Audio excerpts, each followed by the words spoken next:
want answers? I think I'm entitled. You want answers? I want the truth. You can't handle the truth. We are the M.E.N of masculinity. Your home for healthy masculinity. We're just real men having real conversations for you.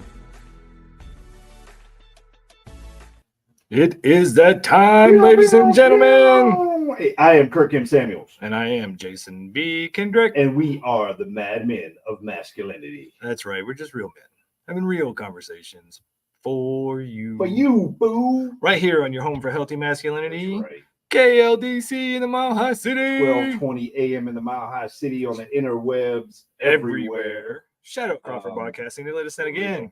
Podcasts everywhere. Man, we all over the joint, man. MadmenRadio.com. All that kind of good If you stuff. ain't sick of us, you ain't watching enough. Let's go. And if you hate us, put a comment or hit that like button or the heart, and you'll never see us in your timeline again. Yeah, that like button will let you know when we're coming, so you can watch or not watch. Put a lot of words in the comment section. Yeah. And that's the way the social media blocks us. We need those mental diatribes all over social media. Hey, as we record this in about a month, maybe 3.5 weeks or something like that, we have the Masculine Empowerment Network, the M.E.N Summit in Parker, Colorado, at the Parker Schoolhouse. MENempowerment.net is the website, and it's local guys talking to local guys, connecting local guys, meeting local guys, networking with local guys, and we're bringing this thing together, man. It's like the movie 300. You know, it's like man, we're taking on the whatever comes around that corner. You know, we're doing it, man. We're doing it. I'm glad you can remember that quote, because I drew a blank. I was like, 300. Which one is that? I actually sent a little GIF or whatever to my son earlier from that movie. Oh, nice. He's training and all that kind of good stuff. It says, give them nothing, but take from them everything. Yeah. So yeah, I downloaded and bought and rewatched A Few Good Men last night. That's a great movie. I had forgotten. Although what I did find funny was I had forgotten. It seems like all Tom Cruise does throughout the entire movie is yell, except for when he's really quiet. Then it's like dramatic. Yeah. You know, in some parallel ways, I mean, maybe it was one of those days I was in kind of in a zone, but in a parallel way, if you look at the plot of that movie, it's essentially the breakdown of the id, the ego, and the superego, like Freud's three-part personality theory. I mean, it's between Jessup, between Kathy, who's Kendrick, and Kendrick. You know, it's the id, the ego, and the superego, man, and it's pretty deep. Y'all think I'm just a knucklehead, man. I be deep, man. I be deep. Anyhow, so we've been bringing in, the other crew. We've been bringing in the superstars, the ones the ones that we bring in to make us look good. Because when you bring in somebody that's that good, they make you look even better. Absolutely. So, we got a dog in the house today, man. We got a dog in the house today, man. So before we bring him in here, real quick, how do you feel? Like, do you feel like when you're walking the streets, you need protection? Do you feel like you got it? Do you feel like you're good? I was actually having this conversation with my wife a week or two ago that men don't live in a guarded state. Right. We don't walk around looking over our shoulder necessarily. When we walk to the car, we don't have to look over our shoulder. Women do, on the other hand. Like it's a thing for them to always be looking around, looking for danger. Men don't. In Colorado, especially, where I live. Oh yeah. Most men are carrying anyway. Most men got concealed permits. So have you ever noticed though, like when you're out there and the ones who can't, who have nothing to worry about because they're trained, and how nice they are, and just how just zen and down to earth. Yeah. We've got the prime example in the studio today. This is my guy right here. This is the one and only. I mean, this is the only white guy that I will put master in front of his name. Well said. Because this guy is an 8th degree black belt. He's been doing martial arts as long as I've been alive. I like to tell people that just because it makes me feel good to call him out like that. He is definitely one of the OGs in the Denver area as far as martial arts. He is the sensei. He is the, I don't even know if that's the right word or not. You'll correct me. But he's the guy, man. I mean, just heart of a champion. Just the guy, man. I mean, I got his books. I mean, he's a speaker, corporate speaker all over the place. This is what this guy does for full time. Like, he's a legit, former national taekwondo champion. How many people that are a former national champion in anything? other than a hot dog eating contest. Well, you know he's a professional speaker. Maybe he can talk for himself a little bit. He can probably, but this dude, he's my guy. You've been introing him so long, you just can't help it. I've been drinking the Natske Kool-Aid for a long time, man. This is the guy. He even put in his title. Look down there. I'm going to introduce the one and only Mr. Grand Natske, Grandmaster Chris Natske. How you doing, sir? I'm doing great, my friend. How are you? Man, you my guy. Hey, right back You at my you. guy. You're like the sage of our group. We talk about we got the A team, you know, and of the A team, You're definitely Hannibal. Hannibal. Yeah.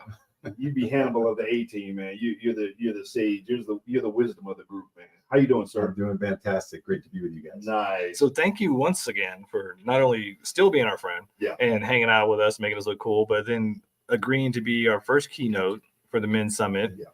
I mean, I get to follow you. I don't know how I drew that short straw, man. That's gonna be tough. I wouldn't want to. I ain't telling you. I wouldn't want to, man. But the whole premise of the men's summit is to bring men together and to talk about things we don't normally talk about and to shine light on those things. And that's what you're so good at, because I think all of your career, you have been doing the best of the best. I mean, everything you do is exceptional. So, I mean, you're just one of those shining examples. And, you know, would you be my mentor? Would you be my mentor? Would you? Absolutely, Jason. Would you help me Absolutely. out? You are one of the most solid dudes I know, man, for real. Former, college athlete, linebacker. What was your number? What was your jersey? 55, double nickel, baby. 55. Yeah. I don't know why I thought it was 55, man. Yeah. I should have went with my gut. That's right. I thought it was 55. Somebody come across the middle, you was going to take their head off. There you go. Nice, man. Yeah, you definitely one of the most solid dudes I know, man. We got together and celebrated your birthday, a major milestone last year. I won't say what number, but it is what it is. It's quite a bit bigger than mine. But Why yeah, you gotta be rubbing it in? I like it, man. Just a little sprinkle. That's what guys do, man. When you love somebody, you give them grief. That's right. That more grief, more affection. Oh yeah. There If you you're go. not getting grief, we don't really like you. Exactly. But when it comes down to, like, you spent your whole life, I mean, obviously longer than Kirk's been alive, you've been doing martial arts, and I'm sure as an 8th degree black belt, you've been training for quite a long time, because I'm assuming in Taekwondo it's similar to other martial arts where to get your black belt you start to train the lower belts, and so that's part of kind of that regimen of building you up and teaching you how to teach. So give us a little breakdown on what it is now that you really focus on, as far as what are you teaching, because I'm sure you're high up there. You're not like always in the dojo just doing the ki and all that stuff. So what is it that you're kind of focused on now? Because as we age, not to be personal, No, it's absolutely true. It's absolutely true. I think there's a couple of things. I think that from my own personal standpoint, I still enjoy training. So I still think it's part of who I am. And so from a physical standpoint, I still train every week, and I'm doing usually something active every day. But also a real important aspect of my martial art world now is training instructors, and so I guess the way that you can think about this in the martial art of Taekwondo, you have 9 degrees of black belt. And so the 1st, 2nd, and 3rd degrees are basically the fighters. Okay. And the 4th through 6th degrees could be called the teachers. And then the 7th through the 9th degrees would be called the philosophers. So it's not only, being able to maintain your own self, but also being able to pass that on and pass that wisdom on, because you're absolutely right, Jason. As our bodies age, we don't maintain the same physical skills we have, but hopefully we got a little wiser along the way, and then we can part that on to others to help them grow. Yeah, I like to consider myself the old philosopher, or at least on the way there. Yeah, at least at some point they'll be like, "Oh, he's a philosopher." Well, maybe emphasis on the full part, but what's the difference between a black belt and a white belt? Well, a black belt's a white belt that never quit, baby. It feels like a setup. Like a setup. Yeah, it was a setup. But here's the thing about that. I absolutely, it's interesting. I teach a lot of black belts now, but the other group that I love teaching is white belts, because I love people when they're seeing something for the first time. You get to see them move through their maybe the way they're feeling about themselves, and also they start to get a win and then another win, and they start to build their confidence. And and I think that anytime we move into any situation that's new to us, and it's important for us to, I think, continuously grow, we need to go in with a white belt attitude, right? So many times it happens not only in the martial arts, but it happens in life, where people have maybe high ranking and then they take that into another situation. However, I think being humble and having that white belt attitude in anything in our life is a super important thing to have. So we got to be willing to learn. We got to be Absolutely. willing to come into. You're saying go into something That's right. willing to learn and willing to absorb. Yeah, it's one of the things I think is a great kind of segue almost too, is that we get so afraid of new things, especially as we get older. You know, we kind of get stuck in our rut. But I remember thinking of, like, I always go back to when I first started skateboarding when I was like 12, 13 years old. And every little new trick, every little new thing was just so amazing. And then there comes a point where you're competent. And so every new thing becomes much harder. And so now you have this opportunity with every new thing that you bring in. Instead of being afraid of it, you have this opportunity of this having all those new little wins and those new little milestones of learning this new skill. Because, yeah, we're all going to fall on our face and look stupid when we start something new. But that's the whole point. Well, it's interesting you say that, because not only in my martial arts teaching, but also my keynoting, I bring up a concept of what I call the 4 levels of learning.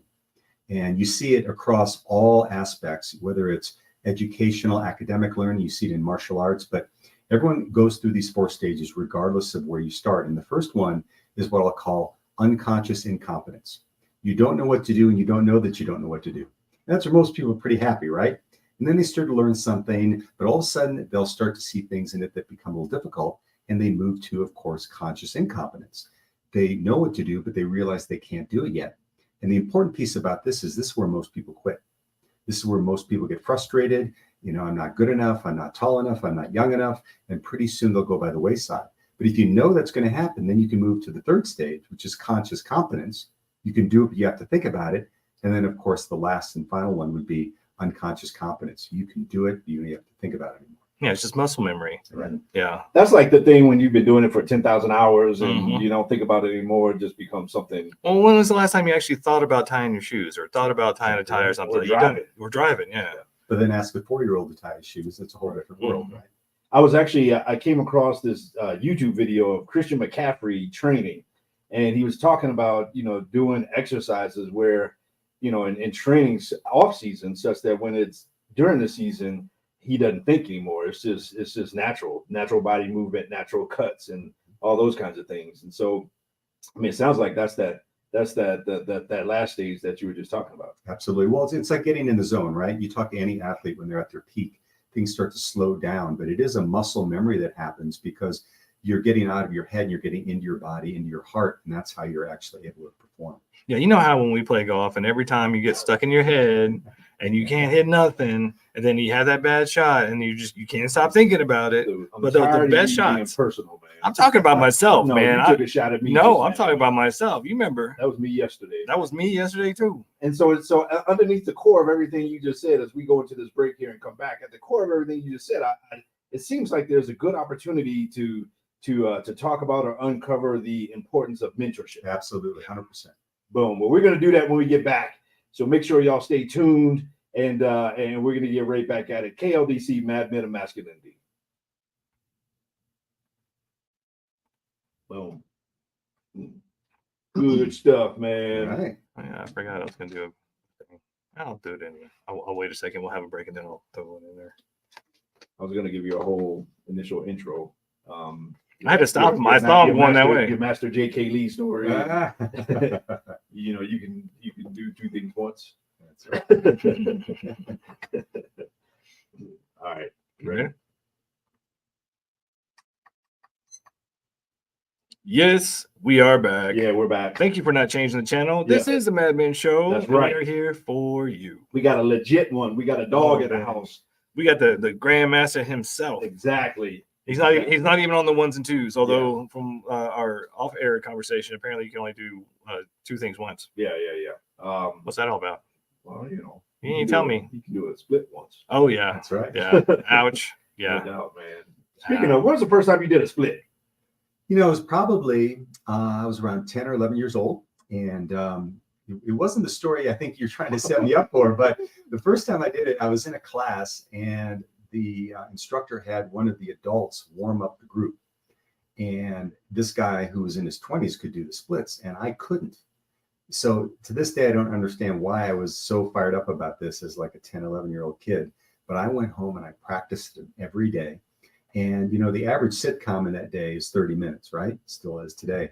So I would practice my left front split for 10 minutes, watching Happy Days. And then I'd do my right front split and my center split.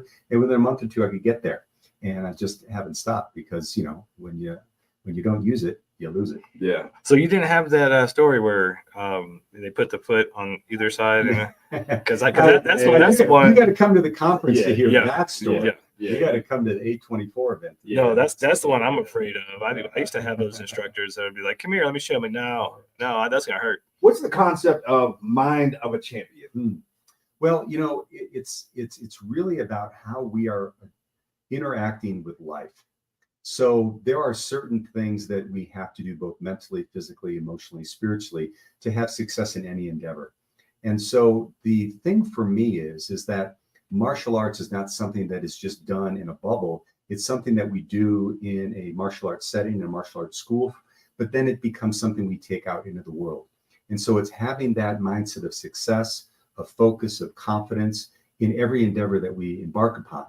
And then, so I've always said that, I'm a little biased, but if every young person were to become a black belt, in my opinion, the world would be a better place over time because everyone would know those lessons and they'd be able to apply them into their everyday lives. Yeah, they've had the experience, the gains, the wisdom, and they now no longer have the fear. I think that's the biggest thing. It's one of the things I took away from the most was that once you know you have the capability, kind of like Jordan Peterson talks about, a good man is a dangerous man who has it under control. That's right. If you don't know what your danger is, you don't know what your strengths are, you don't know what your weaknesses are, then you don't know how to even address the world. Yeah, one way I've heard it put is you'd rather be a warrior in a garden than a gardener in a war, right? Mm-hmm. So and then that's what I've really found too, is that when people gain that confidence and they have that ability to protect themselves and actually maybe do damage to someone else if they needed to, then there's a reverence for that. And you live life, you walk through life differently because you have respect on both of those aspects. And so you work with people one-on-one from a coaching perspective. You do group coaching as well, but you also do like self-defense, not only coaching but classes and those kind of things. Matter of fact, what we were talking earlier about a lot of women living in a guarded state and just having to worry about defending themselves and all that kind of stuff. And so you work with professional groups and things like that, people that have certain careers, and teaching them some self-defense kind of things. Underneath the core of all of that is do you take that into mind of a champion, having that mindset as you walk through each day? Oh, absolutely. And when we do our self-defense classes, which we call higher self-defense, we base these off of what we call the ABCs of self-defense. So the first A stands for awareness. And that's not only awareness of your environment, which is super, super important. In fact, just walk downtown one day or go to an airport and see everybody on their phone. They're not aware of their environment, but it's also probably more importantly aware of what's going on inside of you, how you're perceiving things, how you're dealing with the adrenal response that's going on. So that the first A is for awareness. And then B stands for boundaries. And those are not only spatial boundaries, but they're also verbal boundaries, emotional boundaries, physical boundaries, right? And then we go to C, which are the combatives. So, but we would hope that by helping people in those through the training, they can use their voice to set those boundaries so they never have to go to the physical aspect of things. Yeah, if you have a decent amount of awareness, tactical awareness or just strategic awareness, or even just being aware of what's around you and paying attention, and you, like you said, using boundaries, you don't necessarily need to get to that competitive state. But so many people, like you said, are on their phones, they're not paying attention, they're running to each other, then they have no emotional intelligence or lack of emotional intelligence, so they're not even aware of their own reactions and how they're responding or reacting to a situation. So then they end up getting themselves into something combative when they could have avoided it a long time ago. Absolutely. And I'd also add to that, it's about when you have that work going on inside of you, then your presence, you show up differently. And many times throughout the years, I would have kids come to my martial arts studio that were being bullied at school, and then they would start growing in confidence in our program. And then I check in with them, 6-8 weeks later, how's it going? And the bullying had stopped. And it wasn't because they punched the bully in the nose. It was because they were showing up differently. Because 80% of the way we communicate is non-verbally. So if we have an air of confidence about ourselves, that we're no longer targets. And everything you just said in terms of the awareness, the boundaries, and even the combativeness, that sounds like a life philosophy, just a life mentality. Awareness just in your day-to-day, boundaries in your day-to-day, and then sometimes you stand up for yourself. Sometimes you gotta throw down when it's time to throw down. Yeah, well, that's something about us as men. I think it hasn't necessarily been trained out, but it's less than it used to be. But I mean, just that natural protective instinct. You see a lot of times. I'll see a lot of guys, especially when they're veterans, and you always see them back in the corner, or they pick the seat where they get the best view of the restaurant, or they want to be able to oversee the environment just for that awareness factor, so they can be aware and set boundaries, so they don't. They can be prepared and avoid those issues before they start, because so many times I think those issues start just because of a lack of awareness. Right. And it's an awareness and not a paranoia. There's a big difference there. So, we don't want the people that we train in our self-defense workshops to be paranoid to go outside and, have this scared look on their faces. We want them to be confident and aware, and you can do both. Is there a difference between fear and excitement? Inside the brain, no. It's really interesting. Scientific studies will show that the brain lights up the same in fear as it does in anxiety. But here's the point. It's our perception of what that emotion is. So if you have that feeling, you're saying, oh my God, I'm petrified, I'm scared, I'm anxious, you'll go down one path. But if you say to yourself, wow, I have this feeling, I must be excited about it, it can be a total game changer. See, now you know my speaking secret. Every time before I get on stage, I do 3 I'm excited, I jump up and down. And it completely changes my biochemistry and everything else. So I'm ready to go. That's right. I just smacked myself in the face. Well, there's that way too. But I mean, you're kind of sick like that. You like it. Do that. He likes it. All right, don't judge me. Don't judge me, dude. I like what I like. Hey, it's all right. But these are things that these are life skills that we take kind of into our regular day that show up through the power of martial arts. Yes. Right. And actually, by my own just admitting to this, if martial arts was just about kicking and punching, I probably would have stopped a long time ago. Uh-huh. Even at a very early age, I realized there was a depth to it. And that's what really excited me about it, was being able to use martial arts as a vehicle for teaching these lessons. And then it becomes transformational in people's lives beyond physical health and well-being, which is a fantastic benefit. But we want to take it one step further, and that's when people really transform. Like changing that mental kind of health as well. I mean, you even mentioned about being respectful of your abilities and being respectful of your power when you have those experiences. And I know when I was in the Air Force, when I really first started getting into martial arts, my best friend and I started training with another guy. And actually, our last TDY in Sardinia, it was a drunken debacle. And of course, he's my best friend. So I decided I needed to go. I actually pawned him off on a younger airman because he was driving me nuts. I'm like, here, you go take him. And then after about an hour, I'm like, where did he go? Oh, no. So I went down the beach and down the boardwalk to try to find him. And he was propositioning some girl that was actually a guy's boyfriend or girlfriend. And the boyfriend was just sitting there thinking it was funny. And so this whole situation goes down. I get him away from them. I'm walking him back. And my temperature's going up and going up and going up until finally he said something stupid. And then he took a swing at me, knocked my glass off. I don't remember the exact scenario, but all I remember is at one point I saw red and I blinked. And apparently I had hit him and hit him well, because his nose was bloody, both the lips were bloody, and then he was sitting on the ground, and I kind of came to going, oh, that just happened. And so ever since then, I've been much more watch my temper, because I mean, that was my best friend at the time, and bloodied his nose and don't even remember hitting him. I just saw red. So well, in that adrenal response, and we teach this all the time, is that you have two basic aspects of extremes. You've got aggression, and then you have passivity, right? But you want to be in that awareness point so you can be assertive, so that you can be choiceful of the action that you take. And yeah, I mean, being out of control in any way, we usually don't make our best decisions when we're seeing red. No, that turned into a whole bunch of counseling, all kind of stuff, especially being in the military. But it was just one of those situations, and to that point of when you are aware that is a possibility, it really changes your perspective.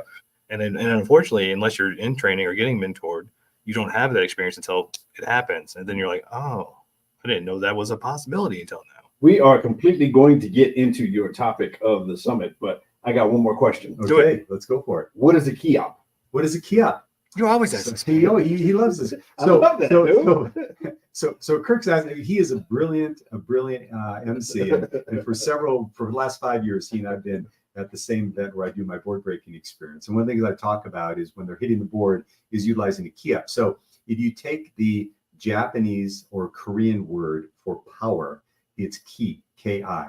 The Chinese would say chi, and hop is yell, or so we call it a spirit yell.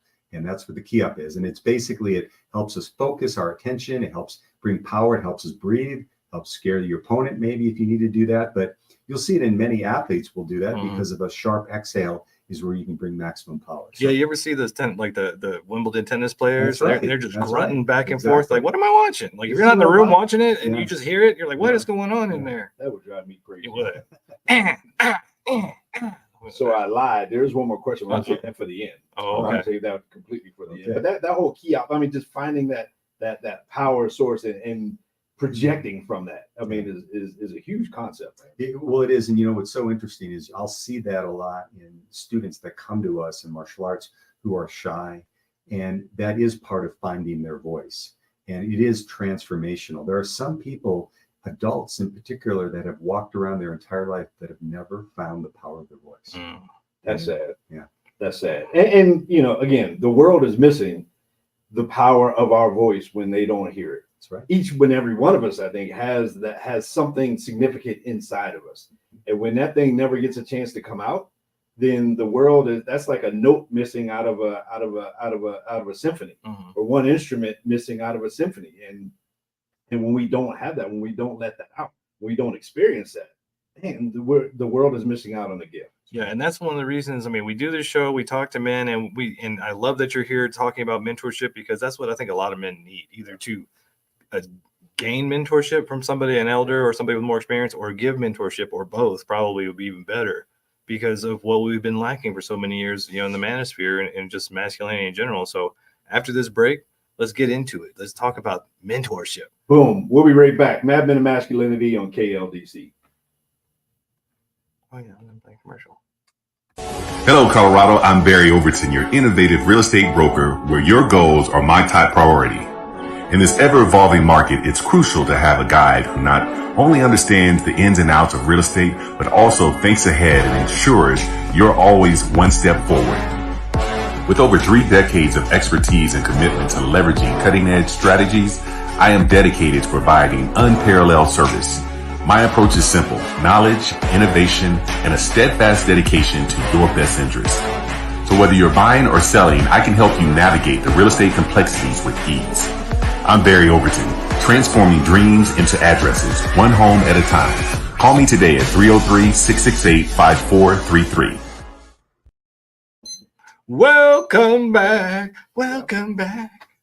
We are the Mad Men of Masculinity, and we are back. We're talking about the Men Summit Masculine Empowerment Network. Yes, sir. Summit. This is men coming together, meeting, connecting, networking, all that kind of stuff. We are bringing men together. This is not a celebrity-driven thing and all that kind of stuff. This is real life, grassroots, us talking to us. Well, we could be your celebrity if you want us to. Oh, sure. Yeah. Yeah, we could I be. mean, whatever. I know some of y'all be stalking us. I know you are. Yeah.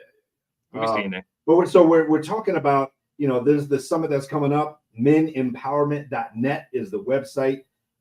We're doing continental breakfast that morning. You know, all of the ticket sales going to a local men's nonprofit.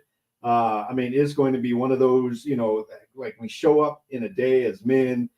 This is not a you're bad, you're messed up, you need to be fixed or nothing like that. This is one of those, you know, you're good. And at the same time, it's like, man, could there be something more? Could I hear a nugget of something that could open up a door that I didn't realize and expose me to something that I hadn't thought about the day before? And this is that type of event. We're going to be different aspects, different guys, 2 keynote speakers, and then, you know, a series of more shorter kind of 20-minute TED style talks. And we're going to be getting into some meat and potatoes of some things that, you know, that as men, you know, should and could probably come to the surface. And one of those is the idea of mentorship by our man, Chris Natske. And so what does mentorship mean to you? I mean, you're an 8th degree black belt. So at this point, you are mentoring the mentors. Well, I'll tell you what, mentoring to me, number one, is one of the most important aspects that I experienced in my life. You know, I think both you guys know my story, but just briefly, I grew up in a household with an alcoholic father. So my male role model for the first 10 years of my life, of course, was my father. But, you know, looking back at it in retrospect, he was doing the very best he knew how to do, but it was almost like having a teenager raise me, right? Because when he became addicted to alcohol. So I found my first true mentor through martial arts, through my grandmaster in Taekwondo, Grandmaster J.K. Lee. And so meeting him was absolutely transformational in my life, because what he said to me and the way he interacted with me is I always felt like there was this great belief in me, not just as a martial artist, but as a human being. And, he, of course, was this Korean Superman, flying through the air, breaking 12 cinder blocks, whatever. But to have someone like that spend the time with me. And I have one beautiful story, at least it is for me, that the word in Japanese for teacher is sensei.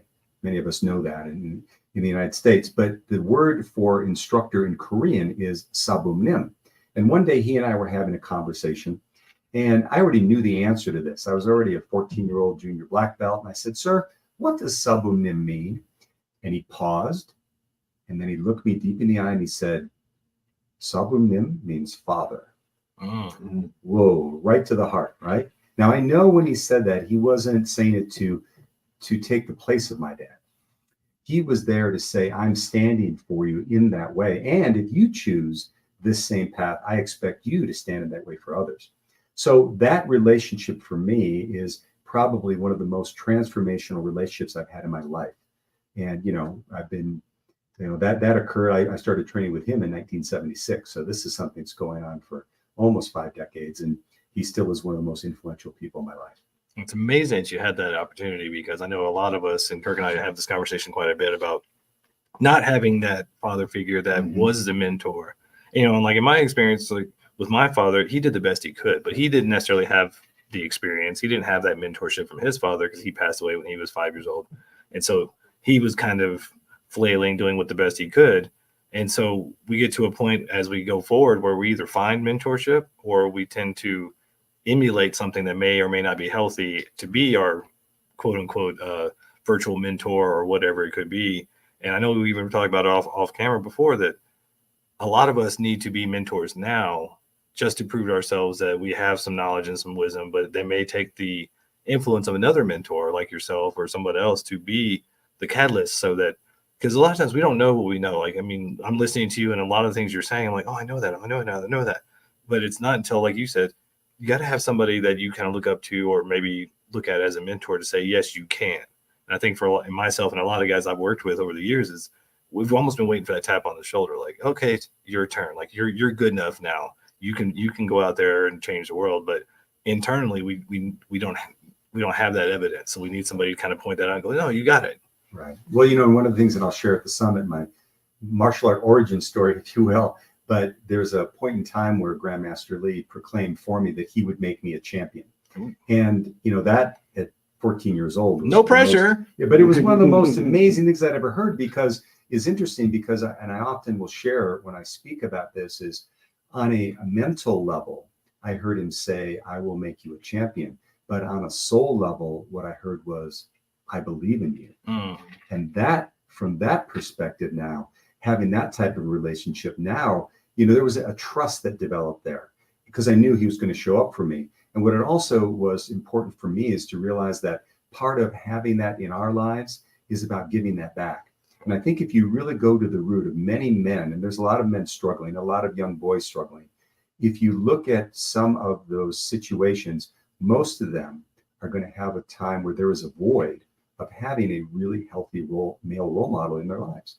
A lot of us did not have a healthy male role model in our lives. And so a lot of us, we were a young man, and one day people call us an old man, but hey, sitting right here. When were we a man? Yeah. And then, a lot of times we might base our identity off of our lack, and think we don't have that thing to offer. And so what's coming to my mind at this part of the conversation is, and what was it, 3-4 years ago? I don't know. We did a rite of passage experience. Right.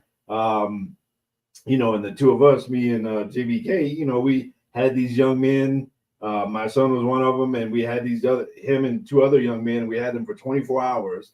And then we had people come in and basically just drop a nugget of wisdom on them. And you were one of them. And, you do, I'm going to just call it probably one of your most famous things is your board breaking experience that you do.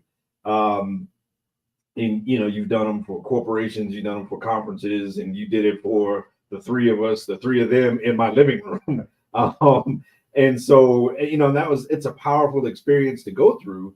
But to be able to have that mentor like experience when we didn't have that growing up, but just to be able to hold space and to impart on the next generation, even what we didn't necessarily get, was empowering, I think, at least from us to these young men. But the fact that we would be there and hold that space and be with them and walk with them through that whole thing was extremely powerful. Oh, it was one, and I've told you that several times. I mean, one of the most powerful things I got to observe, and so honored to be part of that, because without that direction, a male energy, if you will, can be very powerful, right? But if it's misdirected, it can be very destructive. Yeah. And if it's focused in a great way, just like breaking a board, it can be very intentional and very powerful. So being able to mentor someone through that process and guide them in that way is one of the best ways I think we can transform the world, right? And we may not be able to transform everything, but we can do all the good that we can do.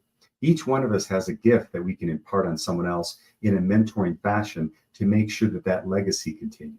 You can split an atom and power a city, or you can split an atom and destroy a city. Yeah. And, this next generation, or really, our generation of men, but especially this next generation, they need us to harness that power that they have and show them how to be men. A lot of us, we need other men to help mentor us, but we also need to step into these places and mentor this next generation. Otherwise, they'll just be more and more destructive, and man, you look at, all these crazy things that happen in our society, especially when you see somebody acting out in violence. And for the most part, it's young men, young solo men. Yeah, and they're operating without that direction and without harnessing the gifts and the power that they have. Yeah, you made a point earlier that was, I don't remember if it was on air or not, but I want you to speak on it, Chris, because I think it would help a lot of guys that are in our shoes, that are kind of in our age group, because we didn't have that mentorship. But we think maybe we have a calling to be mentors or to share our wisdom, but we're not sure what to do or how it works, because we didn't have that experience. But I think you said earlier that give what you need, give what you needed, and that'll be your path. Right. Yeah. I think so many times the things that are the things that we struggled with, right? Our mess becomes our message, right? Did I get that from you, Kirk? Probably. I don't remember. Yeah, probably. Yeah. But because it's fantastic. When we have those difficulties and we've been able to get through them, they're in our lives, I believe, for a reason. They're there for us to transcend and then be able to give back so that we can help people with those same difficulties. So if you're sitting out there going, I don't have anything to add, I don't have anything to give, I would say really slow that message down in your mind and say, no, there are things that I've been able to move through in my life that I know that if I would have known that when I was 13, 15, 20, 25 years old, and someone would have put their arm around me and said, hey, you need to slow this down and let me give you a little bit of advice on this, it could have been transformational. I'm even thinking when I played football, I'm at Northwestern University. It's my the freshman year camp. And as an inside linebacker, you're calling the defensive fronts, right? So I'm calling them and I'm screwing everything up. And I totally mess up. And my coach starts screaming at me. Natske, he starts screaming at me. Well, even though I've been trained in a martial art discipline my whole life, I give my coach stink eye. You know what I mean? I'm like staring at him. Now, I know now in thinking of that story, I wasn't mad at him. I was mad at me, right? But I give him the stink eye. And after I come off the sidelines, he comes over and he puts his arm around me. And he says, hey, Natske, I need you to know something. When I stop yelling at you, that's when you need to start worrying, because I don't care anymore. Yeah. And I was like, it totally transformed my way of being coached and looking at life, saying when someone is going to take the time to mentor me in that way, I better perk up and listen, because there's probably a nugget in there for me to absorb. Yeah, and I think when it comes to guys who are wanting to mentor or wondering what they can mentor, if they don't have something specific, just sharing experience, because so much, and I thought it was just an older man thing, but apparently it's not, because we've had several conversations with young mothers that, they have their teenage sons and they're feeling isolated. They're feeling like they're the only ones dealing with things. So just sharing those experiences and letting them know they're not alone. Right. We all go through that. Absolutely. Probably. You talk about sharing even out of our lack, or what we wish we would have known or heard from somebody. That's pretty much the basis of my advice or mentoring to my son at this point, who's 21, and in the Navy, off kind of doing his thing. And, at this point, he's a grown a man, right? I mean, he's making his decisions and living the consequences of them and reaping the benefits of his decisions. But, and I even, I took him to Vegas for his 21st birthday. What kind of a dad is that? I mean, man, where were you when I was growing up? Come on, man. Here has been my advice to him since he graduated high school. I said, man, if you can hold on to these two things, you'll be okay, at least for the foreseeable near future. These two things, it's like one of those lean in, just remember these two things, like Curly kind of thing. Here's one thing. But I told him two things. I said, man, don't get locked up and don't get nobody knocked up, and you'll be okay. I'll definitely keep you out of a whole lot of mess. Put that on a t-shirt. I mean, dude, that's my one. I just told him. I mean, of all the things that I could tell you, just rewinding my own clock. I never got locked up, but there were those moments you got real close. It got real close. I mean, I could have if I would have got caught. Yeah. But just even something simple as that. Just like, man, I tell him that all the time. And when him and his buddy were celebrating their birthday a month or two ago, and we let them run loose, like, man, hey, go for it. And they enjoyed the whole experience. And I kept saying to them over and over again, hey man, same rules apply here. Don't get locked up and don't get nobody knocked up, and you'll be okay. But just prime example of just even advice out of our lack. And speaking of that, I'm way over. Are we way over? We are way over. We'll be right back. Mad Men of Masculinity on KLDC.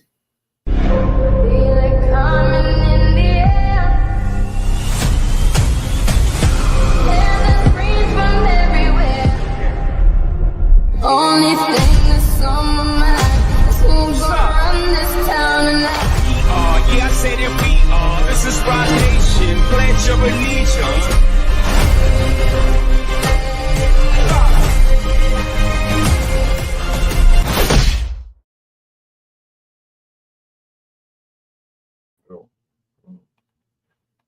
Yes, we are back. We are back. Mad Men of Masculinity right here on KLDC, Facebook, YouTube.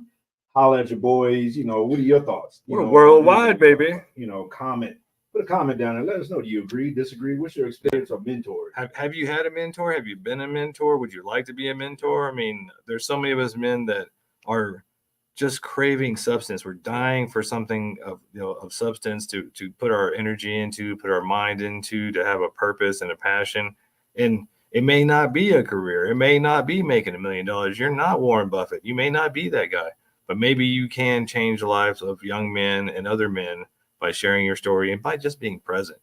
And so many of us just need that. Well, and that's the one thing I was going to add from our last conversation is if you're sitting out there going, I have nothing to add. I don't know what to share. I don't have experience. Just listening, just holding that space for someone and being there. And I interestingly enough, my youngest son was over to the house last night and he was dealing with something. And I just sat and listened. And he said like the words that were gold to me. Dad, thanks so much for just listening. Yeah. You know what I mean? Well, how often do we get that opportunity nowadays? Like there are so many men starving for just a little bit of compassion. And that compassion could just be sitting and listening and letting him vent. And holding that space, I mean, that's one of the most valuable things we can do as men is just holding space for each other, holding space for the people in our lives, whether it's, kids, whether it's a significant other or a spouse, but just holding space for society. Society needs good men in places, just holding space. Yeah. When you get back to Chris's ABCs, I mean, be his boundaries. And that's part and parcel of being a man in relationship, in a family. Like in relationship to a woman, you're the riverbanks, you're the flagpole. You give that stability. You make sure that her emotions don't overflow too far and wash everything out. The flag doesn't fly away. It's like you create that stability through those boundaries, through being present. Men are the tide, and when the tide comes in, all boats rise. Mm-hmm. You got a boat, Chris? Society will be great. Society will be as great as men will take it.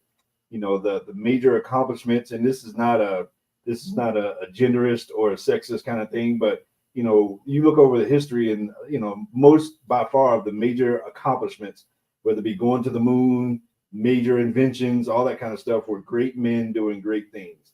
And I don't think there's anything wrong with stating the obvious that when men are better, society's better. Society's safer when men are better. And so, you know, as we move through this thing, for us to elevate ourselves and elevate the people around us, in one of those ways being through mentorship, you know, that helps make society better. Yeah, I mean, it had to be men to go to the moon. It had to be men to fly planes because, you know, most ladies be like, I'm not doing that. That's dangerous. You might crash. And yeah, I might crash. That'll be awesome. Yeah. That's men for you. I love it.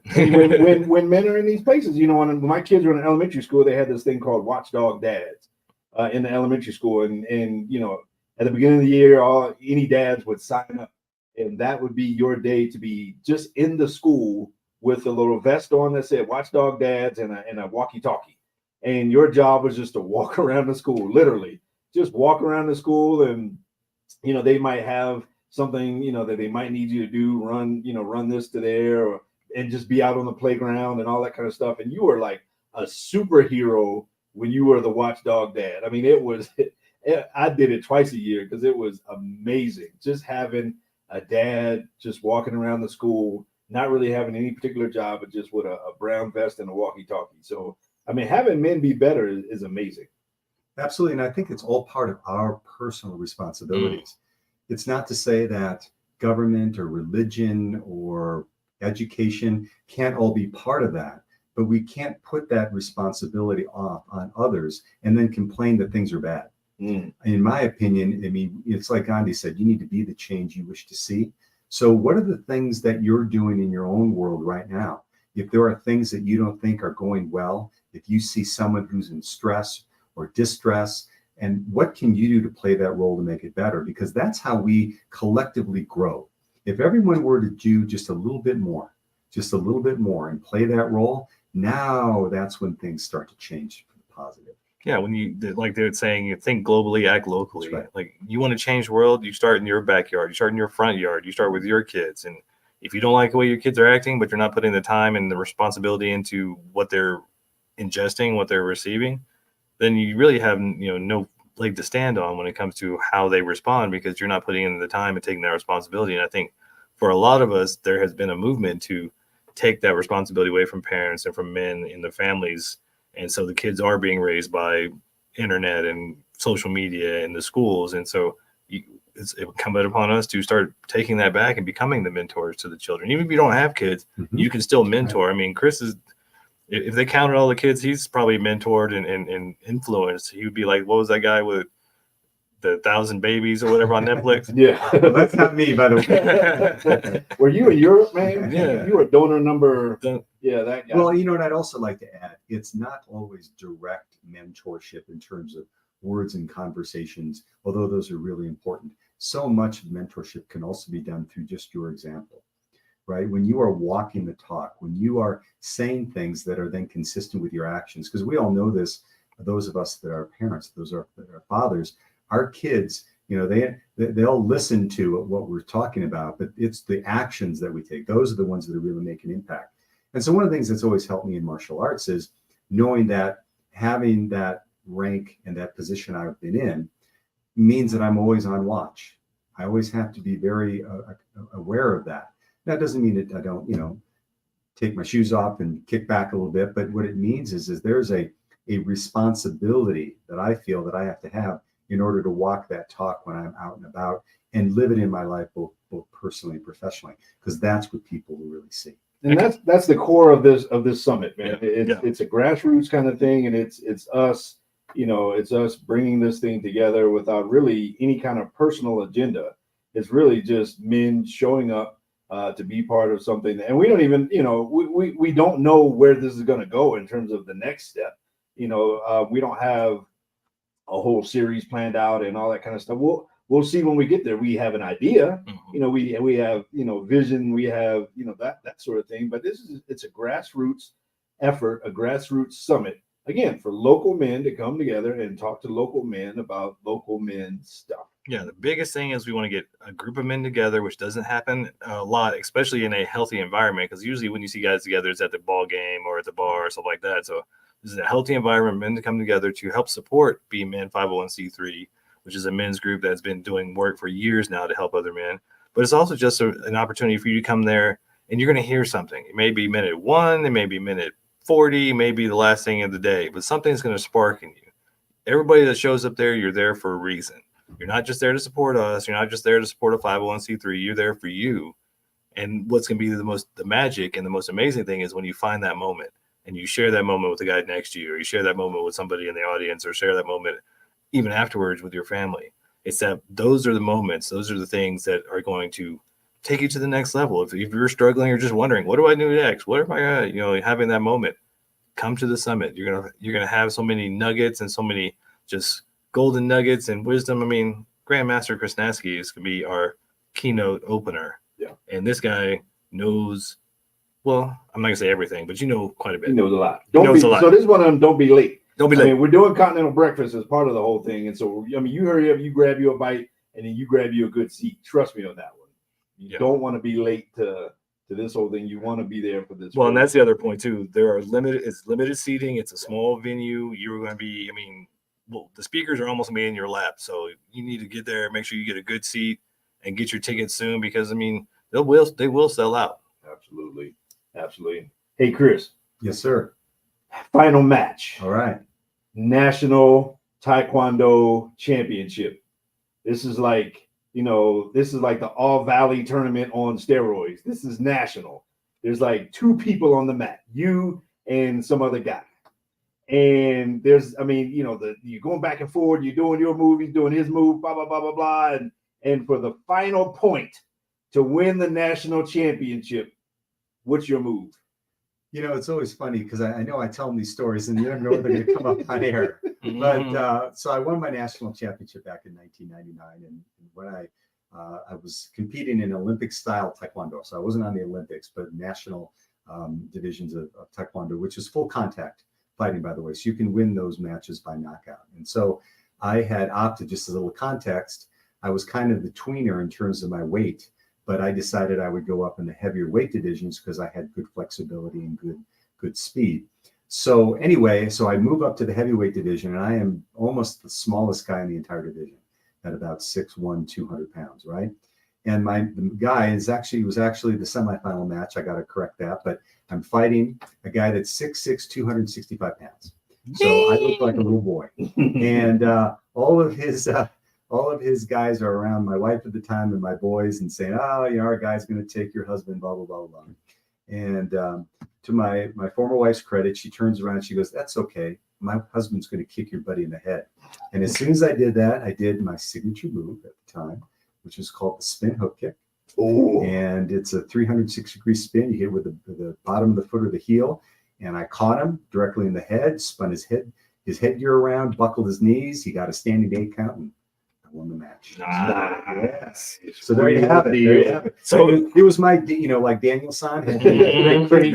That was my crane kick. That was yours. So I know that there's been a lot of controversy about Frank Dukes actually, Bloodsport actually being about his accomplishments, or maybe the ones he made up. Was that really you? Did you fight on that platform? That wasn't. Oh, you didn't go to Hong Kong? No, you didn't go to Kumite. No. You didn't go to Kumite? No. I thought that was you. You look.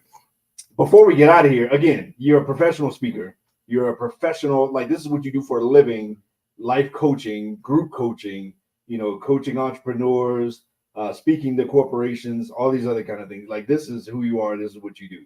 You ain't like us. You ain't a part-time player. Like, this is what you do full-time. So how do folks get a hold of you? Absolutely. You can go to my website, which is www.chrisnatske.com. That's CHRIS.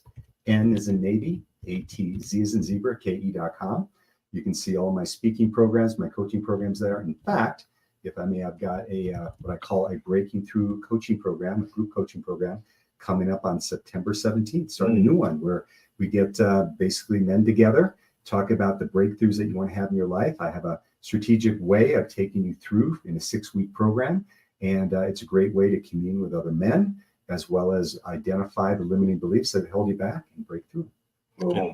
For all of those out there looking for your next corporate speaker, for your next event, for the next thing that, and don't do the dry old thing with the same old thing. Get Chris in there, get Grandmaster Natske in there to show you how to break through and do something cool. You want this board breaking. You if do. You have a company, you got some employees, and you want your employees to experience this board breaking. I mean, it's a game changer for your personal, for your group, for your team, all these other kind of things. So, but for the record, if we get you a big corporate like international one, we're coming to carry the boards for you. All right, we're coming. You come on along. Let's do it. Let's do it. Appreciate he'll MC and I'll help with the board breaking. All right, sounds good. Appreciate you, Nats. Love you, man. You know Love how you I feel too, about you, man. And you are the real deal, man. And so again, menempowerment.net is the Masculine Empowerment Network Summit, August 24th, 2024, Parker, Colorado. If you anywhere in the area you want to be there, you absolutely want to be there. It's going to be a game changer for you. There'll be something you'll get. And so yeah, Mad Men are just Mad Men are doing our part, and we're going to make a difference in this world. And so we love each and every one of y'all. And until next time, we are out.